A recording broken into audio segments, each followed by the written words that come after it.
Hoje o programa Diálogo Sem Fronteira tem a satisfação de receber a professora Cibele Andrade. Seja bem-vinda, professora. Obrigada pelo convite. Prazer estar aqui, Pedro Paulo. A professora Cibele, ela tem uma formação na área de Sociologia pela Universidade de São Paulo. Ela é pesquisadora da Universidade de Campinas e tem trabalhado com uma série de temas relativos ao ensino superior. Essa é a sua área de especialização e, em particular, no dia de hoje, nós vamos tratar de um tema que é realmente muito atual, que é a questão da inclusão social no ensino superior. Então, gostaríamos de começar com uma pergunta, Cibele. O que é inclusão social no ensino superior? O Brasil, como todos sabemos, é um país muito desigual e isso aparece na inclusão da educação como um todo, no nível de formação das pessoas e, sobretudo, no acesso ao ensino superior. O meu trabalho foca particularmente a questão da renda familiar, então é a diferença entre os mais pobres e os mais ricos, e a cor, que também recorrentemente vem aparecendo nos estudos como um fator de menor inclusão pelo lado da população não branca. Bem, então, inclusão social significa os aspectos relacionados à renda das pessoas, à sua aparência, classificação racial, etc., e como isso pode estar influindo no ensino superior. Então, a primeira questão que eu queria fazer é, assim, o ensino superior brasileiro, ele é muito desigual, às vezes o acesso ao ensino por parte das pessoas devido à sua renda é muito desigual? É bastante desigual, Pedro Paulo. Apesar do crescimento do ensino superior ter sido imenso nos últimos anos, ele pulou de em torno de 1 milhão de vagas para 5 mil vagas em 15 anos. 5 vezes mais? 5 vezes mais. Em 15 anos? Sobretudo no setor privado. O setor público também cresceu, mas esse grande crescimento foi alavancado pelo setor privado. Apesar disso, temos menos de 20% da população de 18 a 24 anos, que seria a faixa etária adequada, esperada para estar cursando o ensino superior, matriculado nas faculdades e universidades. Então, seria lógico nós perguntarmos quem são os outros 80%, aonde estão, com que formação eles têm. E aí nós descobrimos dados tristes da educação no Brasil. Você tem, dos 80% que estão fora, você tem um grande percentual que não completou nem o ensino básico, que é fundamental. Quer dizer, 80% das pessoas não têm acesso ao ensino superior. Não tem acesso ao ensino superior. E alguns nem têm formação... Isso, aí você tem uns 30% desses que têm o ensino médio, então, teoricamente, do ponto de vista formal da exigência da escolaridade, ele poderia ter acesso ao ensino superior, então isso seria uma política de crescimento de vagas do ensino superior, mas você tem também um grande percentual que não completou o ensino fundamental. E algum deles nem a primeira fase do ensino fundamental, que é o 1º ao 5º ano. Nos anos iniciais. Na nomenclatura atual.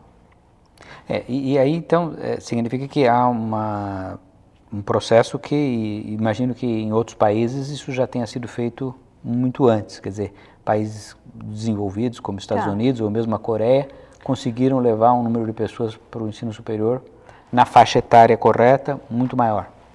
Os sistemas são muito diferentes, né? Esses países que você citou, realmente eles têm um grande percentual dessa população no ensino superior.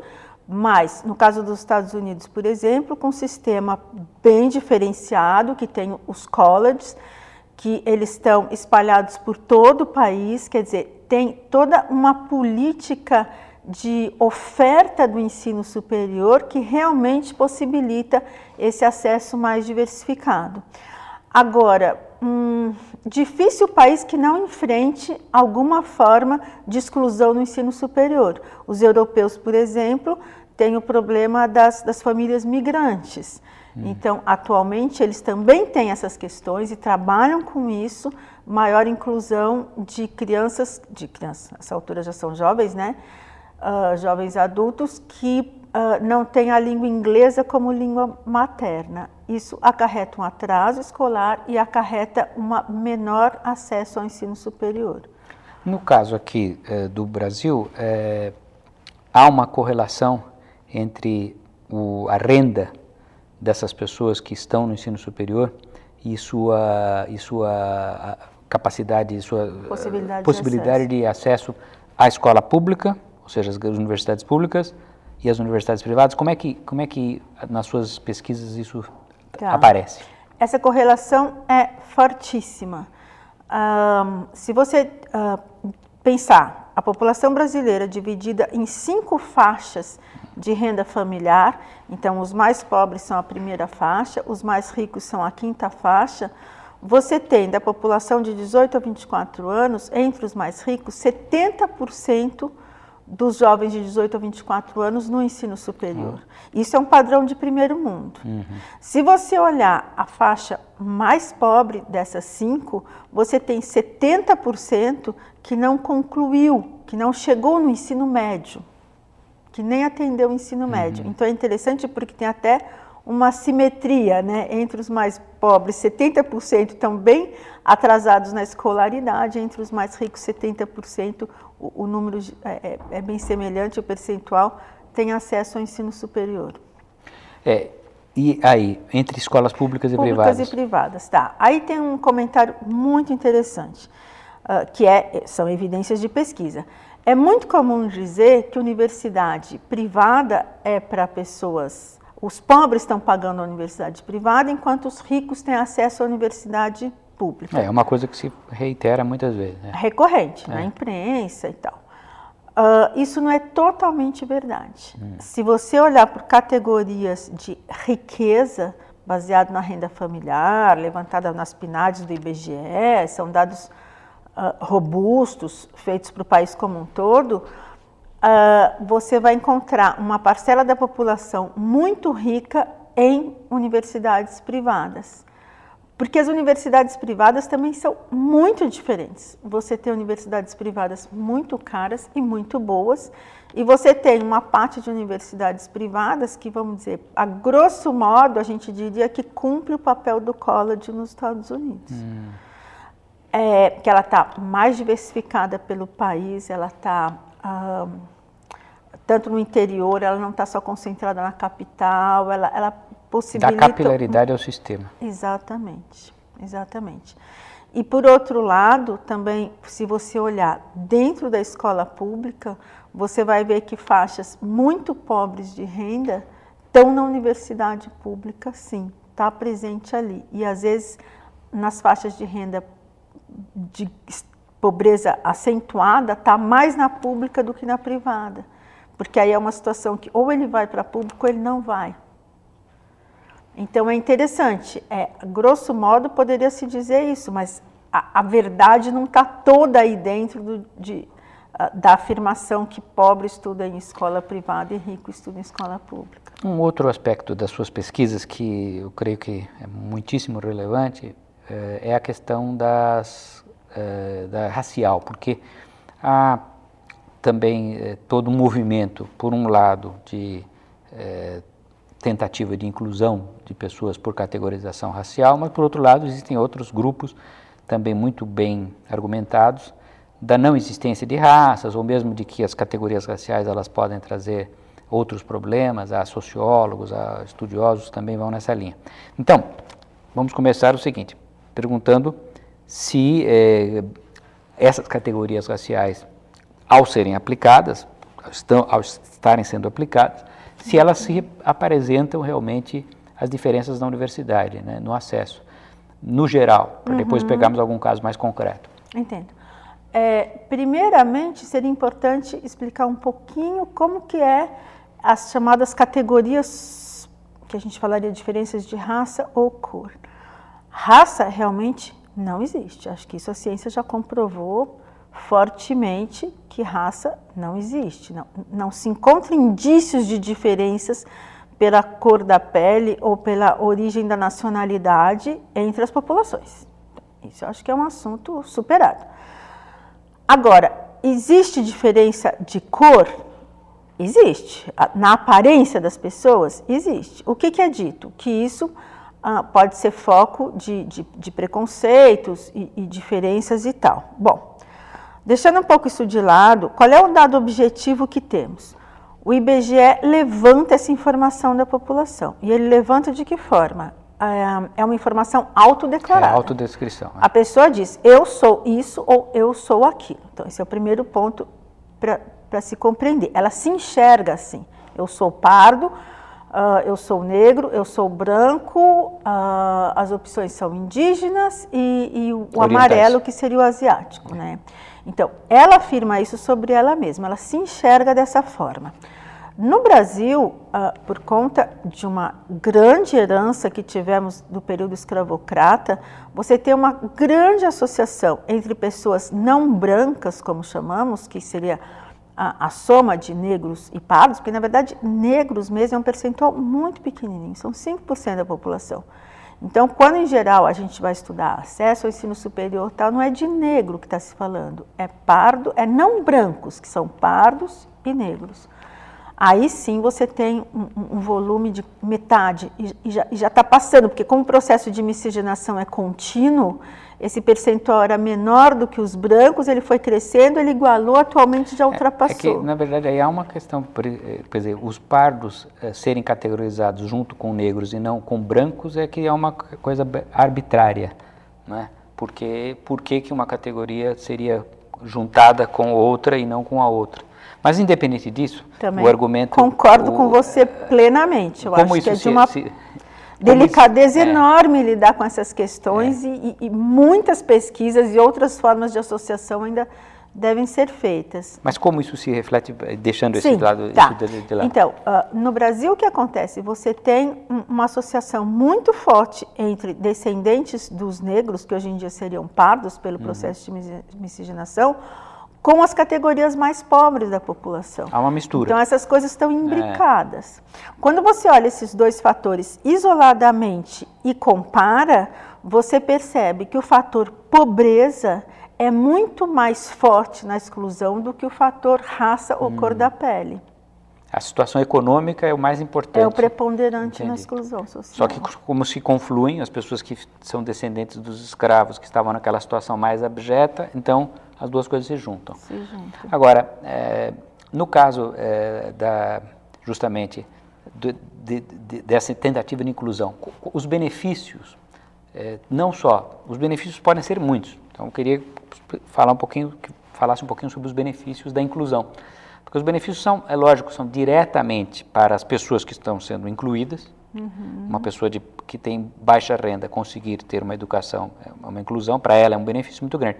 Mas também há os benefícios para as outras pessoas pelo convívio com uma diversidade muito maior. Então, queria que falasse um pouquinho sobre os benefícios dessa política de inclusão que ocorre em muitas universidades, inclusive aqui na Unicamp. Tá. Eu não tenho nenhuma pesquisa com esse objetivo de avaliar o impacto da inclusão. Isso é uma coisa que está no panorama aí do núcleo fazer, mas não está sendo feita. A gente iniciou uma avaliação dos programas da Unicamp, mas eles ainda são recentes para poder falar. O que você está falando em termos de avaliação chama impacto. Quer dizer, o quanto isso mudou. Era como se você conseguisse olhar duas populações iguais em termos de cor da pele, local de nascimento, moradia, sobretudo renda familiar. Uma teve acesso por algum programa ou de alguma forma e a outra não. Qual é o impacto disso? Né? Uma pesquisa cuidadosa olharia dessa forma. E não só assim, aqueles que entraram melhoraram. Sim, mas quanto em relação aos outros? Uma pesquisa cuidadosa teria que ter esse desenho. Não temos isso ainda. A ideia do benefício da diversidade é um argumento muito forte americano e que acho que adotamos, que a diversidade em si traz benefícios culturais. E eu acho um argumento muito válido, ele foi bastante adotado no Brasil, mas tem origem nos Estados Unidos. E aí, no caso das políticas que temos aqui na Unicamp, gostaria que falasse um pouco, porque esse programa ele é visto no Brasil inteiro e nem todos conhecem as políticas de inclusão aqui. Ótimo. São muito interessantes e é um prazer falar sobre eles, porque são inovadores em termos de Brasil e até em frente a outros países também. Hoje mesmo, agora de manhã, estávamos tendo um seminário que participam vários países e eles me convidaram para participar dessa pesquisa porque eles têm imenso interesse em saber tanto o formato como os resultados, o andamento, a implementação dos programas da Unicamp. Atualmente temos dois, um mais antigo, que é o PAAS, ele tem mais de 10 anos e ele é dentro do próprio processo do vestibular, então é muito importante que se frise, não são cotas, não existem vagas reservadas para nenhum tipo de população, nem por fator de riqueza, pobreza, nem por fator de cor da pele ou raça. Todos concorrem ao vestibular igualmente, mas alunos de escola pública ganham uma pontuação a mais. Escola pública aí está como uma proxy da renda. Então, você não levanta dados de renda, mas você deduz que escola pública é de uma população que veio tendo menos favorecimento na educação. E uma pontuação menor por conta da cor da pele autodeclarada. Isso está totalmente coerente com aqueles indicadores da pesquisa que eu te disse, que entre os dois fatores, o renda é o mais determinante. É o mais determinante, né? Esse programa é muito interessante, está vindo com muitos resultados, ele tem sido acompanhado, inclusive o desempenho desses alunos durante o curso, e ele tem sido adotado com muito sucesso. O segundo programa é bem mais recente e, digamos assim, bem mais inovador, porque ele altera muito mais as estruturas tradicionais da universidade, a oferta tradicional da universidade, e ele se chama Profis. Ele é voltado para alunos de escola pública da região de Campinas, do município de Campinas, né? A intenção é trazer de cada escola pública o melhor aluno de cada uma delas para vir estudar na Unicamp. As escolas públicas são muito diferenciadas. Você tem boas, médias, muito ruins e tal. A ideia é que o melhor aluno de cada uma dessas escolas... Pelo critério do Enem, a nota do Enem. Exatamente. Ele teve um esforço pessoal e isso... não bem que isso será recompensado, quer dizer, isso demonstra uma potencialidade desse aluno desenvolver. Então, é como se dissesse assim, olha, o vestibular, tá bem, ele está aí, ele existe, ele seleciona, o fator mais importante dele é que ele é indiscutível em termos de, como se diz? Mérito, a busca de... ele é baseado no mérito, mas ele é indiscutível em termos de quem entrou foi favorecido por favorecimento não mesmo. Não teve nenhum favorecimento. Esse é um grande mérito dele, né? A Unicamp praticamente não responde a processos na justiça questionando o vestibular, né? Então, ele tem problemas, ele tem críticas, as ideias evoluem, mas cuidado em mexer nele, porque ele tem méritos muito grandes, sobretudo do ponto de vista da confiabilidade nesse sentido. Agora, o que a gente podia diferenciar? O vestibular do método do Profis, por exemplo, que também é uma seleção, não são todos os alunos de escola pública que vão ver, será o primeiro, segundo a nota que ele tirou no Enem. Qual o argumento, qual a teoria que está por trás disso? No vestibular, você tem o conteúdo que o aluno consegue responder naquele momento. Então, se ele veio com uma bagagem grande desde pequeno, se ele teve um apoio da família, se estudou em escola pública, se teve possibilidade de cursinho e tal, ele vai se desempenhar melhor, né? Porque você está olhando para aquele momento. O outro argumento é que esse menino pode não ter toda aquela bagagem naquele momento, mas ele ter um potencial para aprender e se desenvolver, permitindo a ele condições adequadas. Então, o Profis é muito mais nessa outra linha de raciocínio, né? O programa está aí há 2 anos, a nossa avaliação pretende olhar desempenho, impacto e tal, que são resultados que poderemos falar com um pouco mais A longo prazo, com certeza. No momento, em termos da implementação, da receptividade do programa está sendo muito positivo. Olha, professora Cibele, eu tenho certeza que o nosso público ficou muito satisfeito em saber não só do geral da inclusão social na universidade, mas especificamente que existem atividades em curso, por exemplo, aqui na Unicamp, nessa direção. Então, eu queria agradecer muitíssimo a sua disposição de estar conosco hoje no programa Diálogo Sem Fronteira. Muito obrigada, agradeço a oportunidade, estou sempre às ordens. E convido a todos, então, ao próximo programa Diálogo Sem Fronteira.